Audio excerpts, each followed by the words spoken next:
சென்னை பாரிமுனையில் சட்டக்கல்லூரி மாணவி பிரியா என்பவர் மாநகர போக்குவரத்து கழக பேருந்தில் ஏறியுள்ளார். கிளாம்பாக்கம் வரை செல்லும் அந்த பேருந்தில் தாம்பரம் செல்வதற்காக பயணச்சீட்டு எடுத்த பிரியா தாம்பரம் பேருந்து நிறுத்தத்தில் இறங்கவில்லை.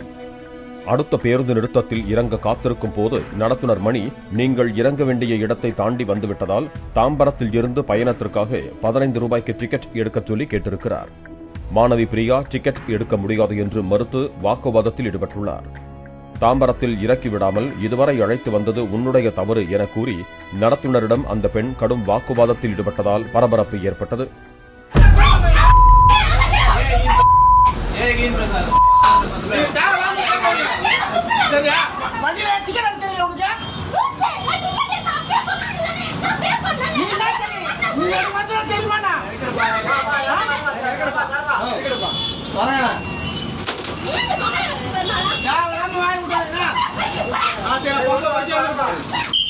வாக்குவாதம் முற்றிய நிலையில் நடத்துனரை அந்த மாணவி ஒருமையில் அசிங்கமாக பேசியதாகவும் பதிலுக்கு நடத்துனரும் அந்த மாணவியை ஒருமையில் பேசியதாகவும் கூறப்படுகிறது.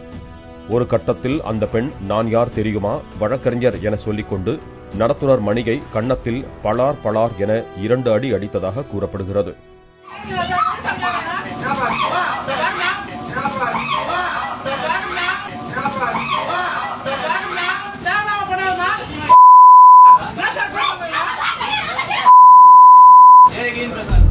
இதுகுறித்து நடத்துனர் மணி மற்றும் சட்டக்கல்லூரி மாணவி பிரியா இருவரும் ஒருவர் மீது ஒருவர் காவல் நிலையத்தில் புகார் அளித்தனர்.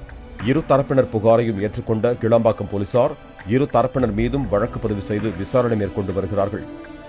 இதற்கு இடையே நடத்துனர் செருப்பால் தாக்கப்பட்டதாக கூறி பேருந்து ஓட்டுநர்கள் மற்றும் நடத்துனர்கள் தங்கள் பேருந்துகளை நிறுத்திவிட்டு திடீர் போராட்டத்தில் குதித்ததால் தங்கள் பகுதிகளுக்கு செல்ல மாநகர பேருந்து கிடைக்காமல் சில மணி நேரம் பயணிகளும் அவதிக்கு உள்ளாயினர்.